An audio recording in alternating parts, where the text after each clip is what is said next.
예, 어머님. 은혜 나눔 방 고급반 장로급 이상 아니면 어머님처럼 신앙이 아주 독실하신 분만 들어오실 수 있는 곳. 유장로 좀 더 있어야 돼요. 그리고 이모님이 아마 곧장 올라오지 않으실까. 요즘 열심히세요. 아주 필기하면서 열심히세요. 제가 보기에 그랬어요. 오늘은 계속해서 그냥 은혜를 나누려고 합니다. 은혜를 나누는 것이 얼마나 귀중한 일입니까? 축복이죠. 오늘은 계속 여호수아를 읽는데 기브온 사람들이 등장합니다. 우리가 다 알지 않습니까? 기브온 사람들. 기브온 사람들의 이야기를 다 읽으면서 들으면서 과연 복을 받는다는 것이 무엇인가라는 것을 같이 나누고 싶었습니다. 아시다시피 여리고가 멸망된 다음에 점거한 다음에 아마 이스라엘 사람들의 다음 타겟은 아마 기브온이나 그 근처에 있는 사람들이었을 거예요. 근데 기브온 사람들이 아주 멀리 살고 있는 사람처럼 변장을 하고 와서 화친을 청하죠. 근데 여호수아가 하나님께 여쭤보지 않고 장로들을 하고 이제 회의만 해서 사람들 식으로 회의만 해서 결정을 하고 화친을 합니다. 그리고 그 화친은 하나님 앞에서 조약을 한 거기 때문에 이제 거절할 수가 없어요. 다시 돌이킬 수가 없는 것이었어요. 그래서 알고 봤더니 속았어요. 이 사람들은 거짓말을 한 거죠. 빵도 곰팡이 쓸어갖고 오고 신발도 다 떨어져갖고 오고 의복도 다 사역처럼 오니까 적어도 몇 달 걸려서 온 사람들처럼 보이는데 사실은 바로 코앞에 점령해야 할 하나님께서 말씀하신 가나안 7족속 중에서 한 족속인 히위 족속에 속한 사람들이었어요. 그래서 사람들은 불평을 하죠. 우리가 점령하고 분명히 하나님께서 이방 민족들을 드리지 말라고 했는데 그 이유는 그 이방 민족들 때문에 우상이 들어오게 되고 또 하나님을 흔들리는 그 신앙이 흔들릴 것이라는 경고를 했는데 이 경고를 눈앞에 두고 잘 알만한 사람들이 여호수아나 그 족장들이 경솔하게 함부로 이 사람들과 조약을 해서 우리의 성 가운데 큰 하나의 덫이 될 수밖에 없다 하고 또 그 땅을 점령하지 못하니까 점령하는 것이 아니라 못하는 것이 아니라 그 땅 가운데 하나님께서 명령하신 것들 행하지 못하니까 점령은 하죠. 근데 이제 그 사람들을 이렇게 없애지 못하죠. 하나의 공동체의 일원으로서 받아들여야 되죠. 그러니까 불평을 했어요. 그런데 기본 사람들을 가만히 생각을 하면서 이 사람들이 어떻게 살아남을 수 있었을까? 하나님은 이것을 왜 허용하셨을까? 라는 궁금증을 갖게 되었습니다. 그리고 생각해도 보니까 비슷한 이유의 구원을 받은 사람들이 여럿 있어요. 예를 들어서 기생 라합이라든가 그것도 뭐 이방 족속 중에 한 사람인데 그 여호수아의 그 첩자들을 숨겨줌으로 말미암아서 구원을 받았죠. 근데 그 여자가 한 고백 중에 뭐냐면 천에 너희가 하나님 같은 분이 없다는 것을 다 우리 사람들도 알고 그 마음이 녹았다. 근데 이 여자에게는 하나님을 아주 깊이 경외하고 여리고성이 무너지기에 앞서서 하나님께서 원하시면 이 성 하나쯤은 다 무너뜨릴 수가 있다. 라는 하나님을 경외하는 그런 마음이 있었어요. 그리고 자신의 목숨을 걸고라도 하나님 편에 서 있는 그 백성을 돕는 그 길을 선택했어요. 그리고 기본 사람들도 비슷한 하나님을 경외하는 마음이 있었어요. 기브온은 굉장히 큰 도성이었습니다. 성경에 보면 왕의 도성과 같이 큰 도성이었고 기브온 밑에 4개의 위성도시, 위성왕국, 기브온이 점령한 왕국이 있을 정도로 강한 그 민족이었고 성경에 보면 그 기브온 사람들은 다 강한 사람들이라고 기록되어 있어요. 근데 그런 사람들이 한결같이 나와서 하나님을 경외하는 쪽을 선택한 거였어요. 이 선택은 맞는 선택이었고 굉장히 그들의 삶을 살린 선택이었습니다. 그리고 하나님께서 그 약속을 그 선택을 존중하셨어요. 왜냐하면 나중에 그 주변에 다른 가나안 족속들이 왕들이 아이고 기브온이 항복한 걸 보니까 너무 기가 죽는 거예요. 그러니까 이 나라를 가만두면 안 되겠다. 우리가 기브온부터 치자. 그래서 기브온을 치러 왔을 때 여호수아가 그 기브온을 치러 온 그 가나안 왕의 왕들을 맞서게 되고 이때 하나님께서는 전무후무한 그런 기적의 역사를 보이세요. 하늘에서 돌 우박이 내리쳐서 사람들 다 몰살시켰고 정말 역사 이래 있을 일이 없었던 시간이 아일롯 땅에 해가 멈춰지는 역사가 있었어요. 그렇게 하나님께서 절대적인 힘을 발휘하셔서 기브온 사람들을 지켜주셨어요. 그리고 약 400년 정도 후에 사울이라는 이스라엘 왕이 베냐민 지파의 왕이었죠. 속한 지파였죠. 나중에 이제 기브온 사람들이 가나안 땅을 점령하면서 이스라엘 사람들이 가나안 땅을 점령하면서 기브온 사람들은 베냐민 지파에 영입이 되게 되고 거기서 성전을 위한 물을 기르는 일과 뭐 나무를 패는 일, 뭐 이런 성전을 위한 자빌 이렇게 여러 가지 노동 일들을 맡게 됩니다. 그래서 400년이 지난 후에도 기브온 족속들은 그대로 그 자리에 있었고 이방인이었지만 어떻게 보면 참 묘하게도 하나님과 가장 가까이에서 하나님을 섬기는 그런 일을 맡는 성전에서 가장 가까운 곳에 거주하면서 성전 에서 필요한 제사장의 업무에 필요한 그런 일들을 돕는 그러한 어떻게 보면 귀한 일을 맡게 됩니다. 그런데 그 400년이 지난 후에 사울 왕이 잘못된 열심과 잘못된 동족들을 위한 어떤 충성심으로 잘 보려는 마음으로 기브온 사람들을 대량 학살하는 그런 죄를 저지릅니다. 그때 하나님께서 또 그것을 가만두지 않으시고 여러 해 동안 간문을 내리셨어요.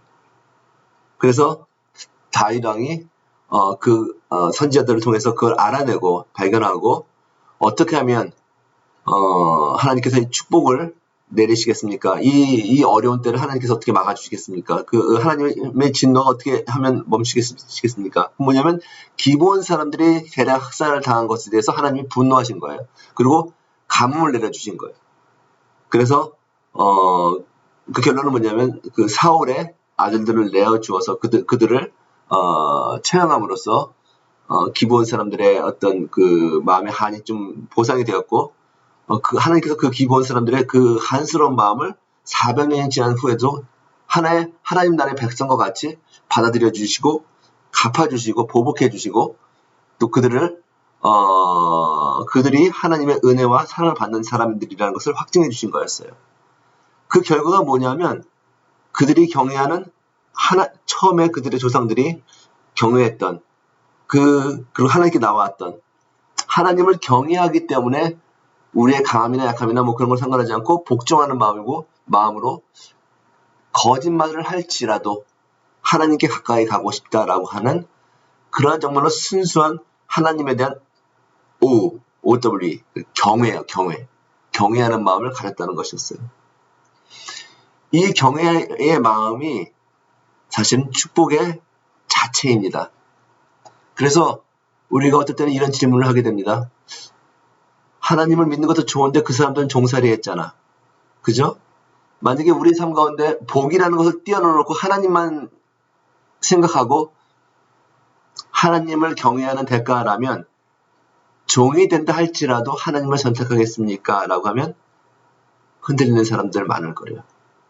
한국 교인 성도들, 또 세계에 있는 사는 성도들, 우리 주변도 또 마찬가지고 유지철 사장 복 주세요. 복 안 주시면 어떡하겠습니까? 우리가 기대하는 물질적인 복이 우리에게 떨어지지 않으면 어떡하겠습니까? 그래도 우리는 하나님을 한결같이 경외하는 마음, 그 마음을 붙잡겠습니까? 우리가 하나님을 믿음으로 말미암아 대가로 받는 것들에 대한 그런 기대보다도 우리의 삶이 하나님의 이름을 부르는 것 자체만으로 큰 특권이며 우리의 가슴 저리도록 우리에게 하나님의 이름이 하나님을 경외함이 그렇게 소중하고 무엇보다도 바꿀 수 없는 존재입니까? 이 마음을 가졌으면 그 사람이 진정한 크리스찬입니다. 무거운 얘기를 했습니다. 근데 지난번에 제가 설교했을 때 부흥사처럼 이제 막 웃기면서 했었죠. 하나님의 복은 실제적인 거라고 말씀드렸습니다. 예, 실제적인 것입니다. 하나님은 물질적인 복을 주십니다. 다윗이 풍성하게 살았고 하나님의 마음에 합한 자는 다윗이 그렇게 풍성한 은혜를 받았고 하나님의 친구라고 불림을 받은 아브라함이 그렇게 큰 축복을 받았고 솔로몬이 얼마나 큰 축복을 받았습니까? 하나님을 경외하는 사람들에게는 하나님이 복을 주세요. 하지만 그리 아니하실지라도 내 마음 가운데 마음 깊숙한 곳에서 우러나오는 그 진국과 같은 나는 하나님을 경외하며 그 다른 어떤 가치보다도 하나님을 사랑함이 그리고 하나님 앞에 나아옴이 하나님께 소속된 것이 하나님의 손을 붙잡고 세상을 살아가는 것이 그 자체가 나의 특권이며 축복 그 자체이며 그 가장 나의 삶 가운데 우선순위 중에 가장 첫 번째입니다. 라고 매일매일 고백하는 우리가 되었으면 좋겠습니다. 복된 하루 되시고요. 하나님께서 책임져 주십니다.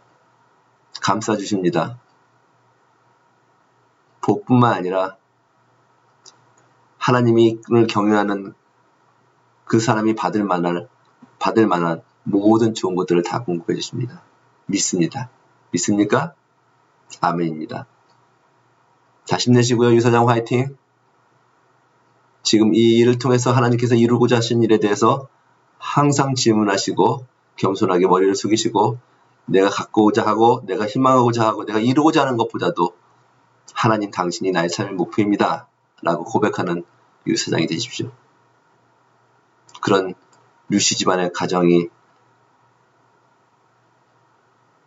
믿음의 유사를 가진 류씨 집안의 가정이 대대로 이어져 됩니다. 마지막 한 가지. 나중에 이스라엘 백성들이 다 망했어요. 바벨론으로 끌려갔어요. 몇백 년이 지났죠. 그리고 다 믿음의 뿌리마저 흔들리는 그런 나라를 통째로 빼앗기고 전부 다 흩어진 그런 상황 가운데서 하나님의 기적과 같은 은혜로 바벨론에서 성전을 재건하러 오는 사람들이 있었습니다. 그 사람들이 모여서 에스라라든가 느헤미야라든가 뭐 이런 사람들 중심으로 성전을 재건하는 그런 역사적인 일들이 사건들을 성경에서 볼 수가 있습니다. 그런데 그 성전에서 다시 성전 재건을 하기 위해서 돌아온 사람들 중에서는 제가 기억하기로는 느비딤이라는 이름으로 족속으로 불리는 이방인들이 있었어요. 그래서 그 성전을 재건하러 온 사람들 중에 느비딤 족속 뭐 이렇게 불려졌어요. 그런 이스라엘 족속과 분리되는 이방인의 족속이었어요. 많은 성경학자들은 그 느비딤 족속들이 누구냐면 바로 지금 우리가 함께 나눈 그 족속의 강렬한 단어가 생각이 안 나요. 그 족속의 후손이라고 하는 그런 주장들이 많이 있습니다. 잠깐만요.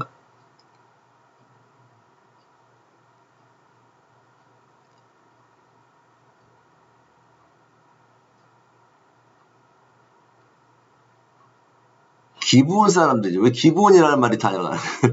기브온 사람들의 기브온 사람들이 가장 성전 가까이에서 종살이라기보다는 이제 섬김을 한 거죠. 몇백 년이 지나고 성전을 재건하려고 하고 오는 사람 중에서 앞장서는 사람들은 바로 그 기브온의 자손들이었다는 감동적인 얘기가 있습니다. 그 기브온 자손들이 비록 자신들이 점령당한 그런 민족이 아니었지만 그 사람들의 선택은 결국은 하나님이었고 그 자손에게도 그 하나님에 대한 신앙이 전달된 거죠.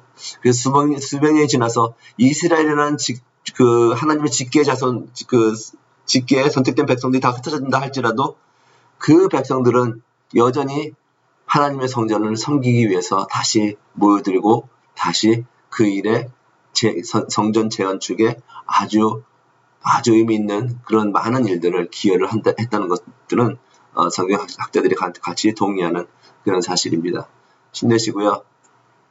400년이 지난 후에도 하나님은 기브온 사람들의 경외함을 기억하셔서 사울을 벌을 내리셨고요. 그보다 더 훨씬 더 수백 년이 지난 후에라도 그 하나님을 경외하는 그 신앙은 죽지 않았습니다. 우리가 죽지 않고 지켜야 할 것은 그 하나님을 경외하는 신앙입니다. 하나님을 사랑합니다. 아멘. 화이팅!